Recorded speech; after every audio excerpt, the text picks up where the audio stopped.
be the second video out of my Founders Pack review or premium tank reviews here, and this time we're going to be doing the AMX Chaffee, the F224 AMX Chaffee, and this is an Xbox exclusive tank.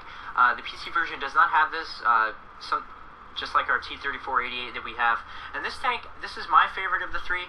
I've had quite an abundance of fun with this tank in the 5-6 hours that it's been out.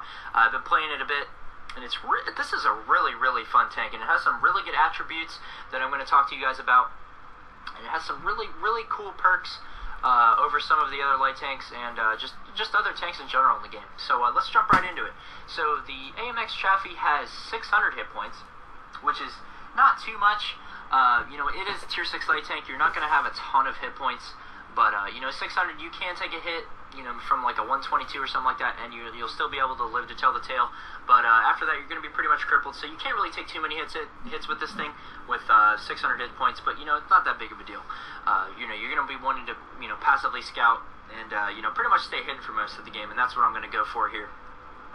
So you got 600 hit points, and let's get into the armor values here. And it's a Chaffee hull. You're not really going to be expecting much here. 25 on the front and sides, and then 19 on the rear. You're not going to be able to bounce much, if anything, with this hull. And then on the turret, you got 40 on the front, 20 on the sides, and 20 on the rear. So armor is not this thing's strong suit, as you may have expected, since it is a light tank. Pretty standard stuff there. So let's hop into the modules. We've got a 560 horsepower engine, which is actually a higher horsepower than what the actual Chaffee has. So you actually will be able to be getting a little bit. You will be getting to go faster than the actual Chaffee. You can be pushing 60 kph and you can keep it. This tank has no issue going uphill or anything like that. This tank is extremely fast, and that's what it is. It's a light tank. It's supposed to be fast. And if we talk about the gun last, and they got a 56-degree track traverse speed, which is extremely. The Chaffee chassis is known for its. Or the Chaffee tracks and chassis are known for its extremely good turn time and agility. But that is present here and isn't going anywhere. So 56 degrees, really nice. And then we just talked about the turret armor, and then the turret traverse speed 46 degrees, which is really nice. Nothing really special there. And then 380 meters view range, which I wanted to talk about. So as you may know, the Chaffee, the original Chaffee, actually has 400 meters view range, as you can see here. So you're at a slight disadvantage that a tier 5 light tank has 20 extra meters view range than you do at tier 6. I'm going to help alleviate that with some perks and equipment here I'll talk about in a second. But 380 meters view range, which is kind of on the low side for the tier 6 lights, but it's not really that big of a deal just because this tank has, I feel that this tank has an extremely good camera rating. I don't know what the exact number is, but from the actual gameplays, this thing, it's invisible. You'll see in the second gameplay I have for you, this tank is just, I feel like it's just invisible. You can't see it. But yeah, so let's talk about the gun. And I feel like this is an extremely strong gun on this tank, the 75mm SA50, and you're going to be getting your 12.86 rounds per minute, which it kind of doesn't, you can't really make sense of that since it's an autoloader. It is a 6-round autoloader, just like the other, like the AMX 12T. And you are getting, the same, it's pretty much the same gun in terms of penetration and stuff and damage rolls, but the aim time and accuracy are better. The aim time on the AMX 12T is 2.5 and this is 2.3-ish. So you are getting the added bonus of having this, and I feel like 144 pen on AP is really nice for a tier 6 light. That's in line with the Chaffee, and then 202 penetration on the APCR. That is really nice. That's like Tiger, like long 88 Tiger status. You're going to be able to pen like Tiger 2 lower plates and stuff like that, sniping weak spots. But you're not really going to be sniping weak spots in a light tank. You're pretty much just going to be like swarming people and just getting around them and stuff. So the 202 pen is nice if you're maybe in a tier 9-10 game, if you need it, if you're shooting in like the side of an E100 or something like that, if you do get unfortunate enough to actually get in a tier 10 game. But yeah, so pretty much gun stats across the board. I was very impressed with this gun. I didn't think it would be as good since it is on the French turret, but they spruced up the turret, and it actually is really nice. And another thing that this gun has over the 12T is you actually get an extra 12 shots. The 12T actually only has 36 rounds of ammunition. The AMX Chaffee has 48. So you actually do get those extra 2 clips of ammo, and you might need that for the late game if you're you have to clutch up or something like that. So that another add-in bonus that the AMX Chaffee has. So that's pretty much all I have to talk about for the gun. And let's move on to the equipment fit. And what I like to run on this tank is I like to run vents, vertical stabilizer, and then coated optics just to get that view range up. As I talked about earlier, it is a little bit on the low side for the lights. This tank can see tier 10 games, so tier 10 mediums can kind of do your job. Light tanks are kind of useless at tier 10, but light tanks have that camo bonus of movement or not losing their camo rating on the move. Medium tanks don't have that. The bad shot is a really good camo rating, but still you lose your camo rating on the move. So light tanks still do have kind of the leg up over the mediums, but pretty much the mediums do kind of dominate. Like lower tier light tanks. But, coated optics, vertical stabilizer, because you are going to be shooting on the move if you're circling people and stuff like that, and to keep your dispersion down, just because, you can't really go wrong putting a vertical stabilizer on any tank in this game. Any tank that can run a vertical stabilizer should run a vertical stabilizer. And then vents just to help the crew out and stuff like that. So, yeah. And then let's run into the consumables here. So ammo setup, we got 5 clips of AP, which equates to 6 rounds in the mag. So you get 30 divided by 6. So you got 5 clips of AP rounds, and then we've got 3 clips of APCR. So pretty standard there, and then standard consumable setup. So another thing that the AMX Chaffee has over the other light tanks and premium tanks in the game is that you actually have the ability to train 2 nations. The AMX Chaffee can train American and French crews, which is actually extremely nice. So I actually put in the French crewman that I had when I first started, and then I completely forgot that you could train 2 crews. So I ended up finding one of my American crews with a lot of perks, Mr. Dale Shipley here, and I pimped him out with a ton of, stealth perks. So I actually did want to go over my crew setup with this tank.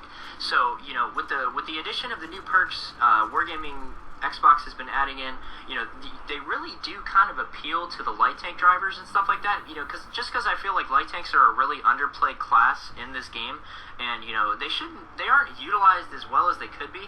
So, some of the perks they've been adding in, which I'll talk about here in a second, have really been helping out the light tank community. So what I like to run on here is I like to have camo. Camo is essential. It's a light tank. You want to keep your camo rating up just so you can get as close to them as possible without them lighting you. 6 cents, another essential for a light tank driver. You're pretty much dead in the water if you don't have 6 cents on a light tank. And then smooth ride, just to help you when you're shooting on the move. I feel like this is a really good perk for any light tank driver. So, yeah. And then muffled shot, which some of you PC players who may be watching this video, you might not know what this is, but as you can see, you can probably just read the thing right there. But it actually keeps your camera rating, or decreases the amount that shooting your gun does to your actual camera rating, so your camera rating stays higher while you're shooting your gun, which is really nice. And then Brothers in Arms, just to help out the crew with the reload and stuff like that. And the I forgot to mention, the gun on the magazine actually only reloads in 15 seconds on this tank, so it's not too slow. Your reload is going to be pretty nice. And then after that, Green Thumb, which is another one of the new perks they've added in. This helps you when you're sitting in bushes, increases your camera rating. So if you're sitting in a bush and chai sniping, say you're on like proc and you're on the one line in that one bush, you may be able to get those sneaky shots on them, and they won't be able to see you with the muffled thumb in tandem. And then snapshot, just for just helping out with the vertical stabilizer and just helping out that gun. So that's pretty much my crew setup, and that's pretty much all I have to talk about for the garage review. And I have some pretty entertaining replays for you guys that I want to play. And again, I just wanted to apologize beforehand on the replays, or before I started doing the replays, on the shitty mic situation for the garage review part of this. For some reason, my software isn't recording my voice when I actually do these garage reviews. Well, I take that back. It's recording my voice in the actual Elgato software that I use to record these garage reviews. But then when I transfer it over to the software that I use to make the actual YouTube videos, my voice isn't there. So I kind of have to play the recording and then record the voice as a narration over this. So that's why it sounds really bad. And again, I apologize for this, and I'm still trying to figure out the issue. But I wanted to get these videos up today just for you guys. So yeah. So now we're gonna cut to the Alright, so here's the first replay I have for you guys, and this was actually a game on Wide Park, which, as I mentioned in my MTLS review, this is probably one of my favorite maps in the entire game, just because it's one of those maps that you really do have to pay attention to the map at all times. You know, since we're on the south spawn, we've kind of got the shit end of the stick in terms of the bowl, I like to call it, because this map is really you really do have to pay attention to all of the detail, you know, where people are and stuff like that. And you know, see, I'm getting cheeky here with the snapshot there right off the rip. And you can see, you know, just this tank, it's pretty much just a Chaffee with an autoloader. I mean, it really is that simple. And you can see the aim time is a little bit long. I think at the time I didn't actually have a full equipment when I got this gameplay. So, you know, pretty much gameplay on Wide Park, as I understand it, is pretty much just a waiting game just to see who makes the first mistake. You know, I always like to be peeking over the hill just to see if anybody's paying attention, to see if I can peek over and maybe, you know, poke one or two shots. And you can actually see, I forgot to mention in the garage view that this, if any of you have played like the 12T or the 1375, you may know that gun depression gun elevation and depression is kind of an issue. The elevation side more than the depression, I think you get 4 or 5 degrees of gun depression with this turret, maybe 6. I don't know the exact numbers just because there isn't actually any data on it because it is a completely new tank. So, you know, I think it's 5. But, you know, the gun elevation is actually really bad. I think you only get like 10 or 11 degrees of gun elevation, and that's pretty bad. So you saw there I had to kind of like adjust just to make sure I could get the shots. And you can see here I'm pretty much just like pacing just to see who's actually looking at me.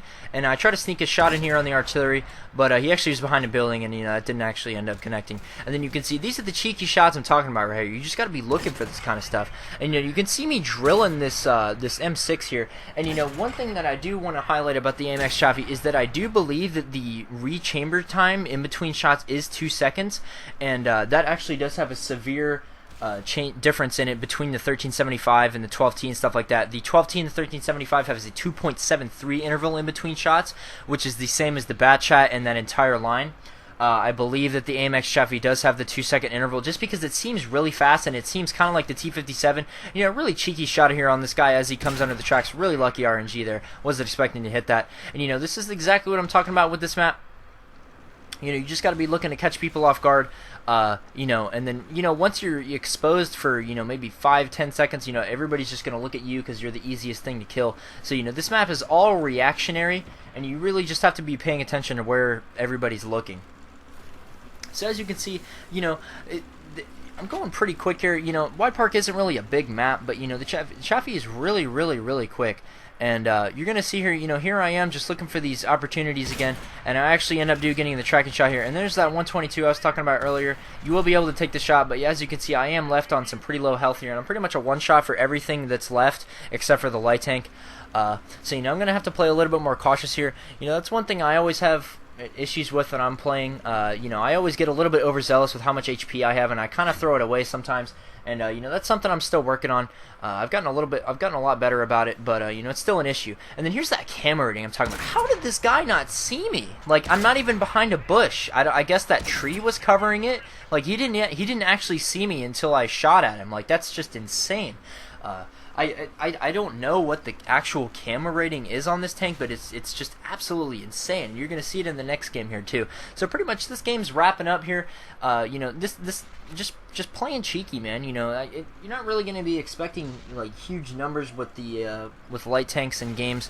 You know, you will have those surprise games sometimes where, you know, you just really have a really big, huge monster game, and you can see there just the sheer DPM of the you know, the magazine and stuff like that. So pretty decent game. I mean, it wasn't anything amazing. I just kind of wanted to highlight, you know, just how sneaky this tank is. You know, quick DPM, you know, 1400 damage, not anything super crazy.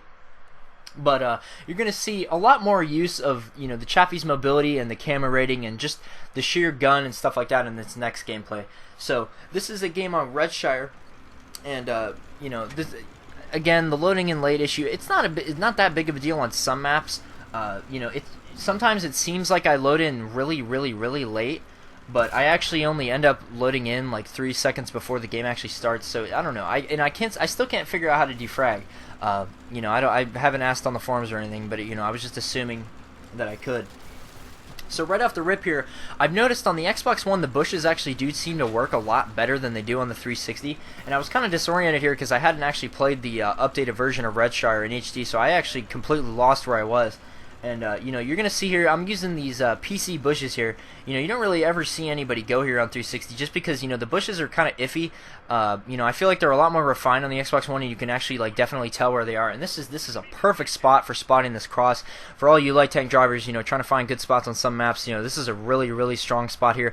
And, it actually takes a lot of discipline to play a light tank and not actually shoot at something that's easily, readily available to shoot at. And this guy right here, I just had to do it. This tank is so easy to kill. And, I'm sitting here wondering, how am I not lit? Because I'm not behind, I'm actually in the bush and I can see through it. And from my understanding of camo mechanics in this game, if you're in the bush and you're shooting, they can still see you. At the time when I actually recorded this game, I was not using that American crew that I told you guys I had set up for the for this tank specifically. This was the French crew guy that I had, and he actually only has the camo skill train. He doesn't have muffled shot or green thumb or any of that stuff. So I have absolutely no idea how I did not get lit when I was shooting at those guys or shooting at that guy from this bush.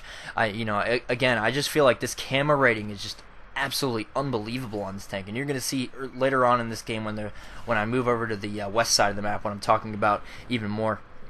So you saw there when I was trying to aim up at that light tank or that ET8, you saw that the gun elevation was kind of an issue, as I mentioned in the last game. It is kind of an issue. It will kind of be a pain in the ass in some situations, but you're so fast and so stealthy that you're going to be able to adapt to the situation. You won't really have any issues with it.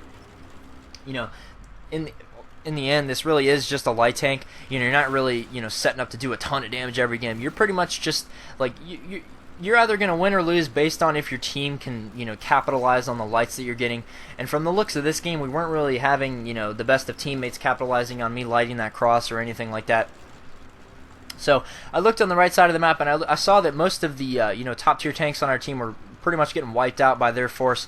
So we move over to the left side of the map over here, and, this is, I feel like just this entire side caters to light tanks and medium tanks. You're going to see what I'm talking about here in a second when I go over to the utmost one line area where all the where that dip down area is, and I think I end up killing this T-23 here, or what is it? Is that a T-95 E2? Yeah, it is, and I get the kill here. So pretty quick kill there. You saw the aim time wasn't too bad, and the accuracy is really nice. You saw the gun depression was kind of an issue, but it was a really quick shot, and no one was really paying attention because no one knew I was there. So here's the clip I was talking about, in the garage review, and as I mentioned last game, and as I've been talking about throughout this entire video, you're going to see some extremely questionable camo mechanics here. I seriously, I can't reiterate how, I don't understand how good this tank's camo rating is, or if it's just blind luck. Because you're going to see here, I'm right out in the open, only 300 meters away from this guy. That tank has 380 meters of view range, and he should have seen me. I don't know how he didn't spot me. I actually end up getting really unlucky there, and I bounce off his upper hole, and I don't actually manage to get the kill on him. I think one of my teammates cleans him up here. So I go for the reload, and as you can see, the reload is not too bad on this tank. If you're like a T-71 driver, that tank's got an 18-second reload or something like that. So, you actually do kind of have the leg up if you actually do end up 1v1ing, like a T-71 or a 12T or a 1375 or something like that. You do have the reload advantage, and you're going to see here, just, how am I not spotted? I don't understand. I'm not, I am behind bushes, but then right here, that guy's only 200 meters away. This tank's camera rating is unbelievable, and this guy still doesn't light me right here. How am I not lit? I forgot I actually ended up getting that kill, but I actually am lit here. And then you're going to see here, this guy knows where I am, and then I wait to go stealth, and I load the APCR clip just to make sure I can get the pens on this guy. You're going to see a really embarrassing clip here in a second when I'm trying to shoot this guy's hatch, but you can see here, how am I not lit? I'm out in the open. I'm behind one bush, but geez, man, this thing is ridiculous. Putting 2 good shots into that guy, I had to wait a little bit longer for the aim time to resettle there, just because I want to make these shots count, just because I mentioned that you do have the extra ammo count advantage over the 12T and stuff like that, but 48 shots still isn't much if you're, spamming, shots at stuff like this. So this is actually an extremely embarrassing clip here. I don't know if I was just getting terrible RNG or if my aim just sucks, because that literally was 4 shots in a row here that just completely missed. Luckily I got the last one in there, but that was just terrible. I'm sorry I had to put you guys through that. But again, dude, this camera rating is unbelievable. And teammate cleans up the AT-8 here, and my game plan here at this moment was that I was going to go over to where this T-28 prototype is and clean up both of these T-95 E2s, and just because they were pretty low health, and my thought process was that I was going to be able to 2-shot the lowest health one and then maybe get the 3 shots on that guy. I kind of biffed the shot there, and then I get really unlucky here, and he sets me on fire, and I wasn't able to secure the kill on the first T-95 E2. I thought I was going quick enough so he wouldn't be able to shoot me while I'm laterally on the move. But, he was able to get the shot on me, and then, this game was looking pretty bleak. This guy doesn't end up clutching it. But, I just wanted to highlight in that game just the maneuverability. It's above all, the stealth capabilities. Like, I don't know if Wargaming just gave this thing some super juiced up camera rating or something like that, but this thing is absolutely invisible. I don't understand how that 1375 and the AT-8 weren't spotting me when I was right out in broad daylight. I mean, as you guys saw, I was only like 200 meters away. Like, he should have been able to spot me. The AT-8's view range is not that bad. Even with a shit crew, he still should have been able to see me. That's just insane. And then, as I mentioned before, this wasn't the American crew guy that I put together. This was the French guy at the time. But I can't imagine what the American crew guy that I put together, or the American crew guy that has all the stealth skills that I showed you guys earlier. And this game pretty much just wrapping up here. This wasn't an amazing game either. I just wanted to showcase the like the light tank-ish capabilities. You saw the stealth aspect. It's just absolutely ridiculous camera rating. And you're gonna see here a pretty disappointing game here. I don't actually end up making that much money because of all the APCR I shot. But yeah. Alright, so as you guys saw in those replays, the AMX Chaffee is a very, very, very fun and very stealthy tank. I really do want to figure out the exact camo values on this tank, because it's just it actually like boggles my mind just how stealthy this tank is. And I'm just showing you the different camouflages on this tank here, just because I absolutely hate the French urban camos, I really do. But yeah, so the AMX Chaffee in a nutshell, I feel like if you were gonna get one tank from all of these Founders packs, this is the one that I would pick. If you didn't want to drop the $48.99 or whatever it is to get all 3, which I feel like you should if you're gonna get any of them, just because it's just such a good deal. I mean, Wargaming really hasn't put out that good of a deal ever. So this is pretty much your only chance I think you're ever gonna get this tank too, just because it is a Founders pack. So the AMX Chaffee, I feel like this is a really good light tank for beginners who are starting out, learning how to play light tanks and stuff. Just because it is really stealthy, it has a really good gun, and it tends to, it is a little bit more forgiving than the 12T and stuff like that, just because it has that shorter aim time. And it's just a really fun tank. You can train two different nations of crews with it. It makes decent money if you're not spamming gold all the time, because it is a premium tank, and you do actually get extra XP for it. So I feel like this is a really, really strong tier 6 tank, or tier 6 scout I should say. And I feel like I'm going to be playing the shit out of this tank, just because it is a really fun tank. Now, I wanted to tell you guys that I am going to be popping out the T95E2 video today as well. That is the last one I need to work on after this one. And again, I do apologize for the audio issues, or the mic issues with the first part of the garage review. I'm trying to sort out what I think is wrong with the software. I believe when I open up my Elgato software, there's something that says protected by CD something. So I feel like that has something to do with it. I'm gonna ask support or whatever and see if I can figure it out. Maybe that's why it's screwing up my audio. But yeah, so that's pretty much all I have to say about the AMX Chaffee. I feel like this is the best one out of all of the 3. Most fun for me, and I 100% highly recommend this tank to anybody who is wanting a fun light tank and is just it's a blast. So pretty much that's all I have for this video, guys. And like, comment, subscribe, YouTube stuff. But this has been Achilles, and I hope you guys enjoy the video, and I will catch you guys later.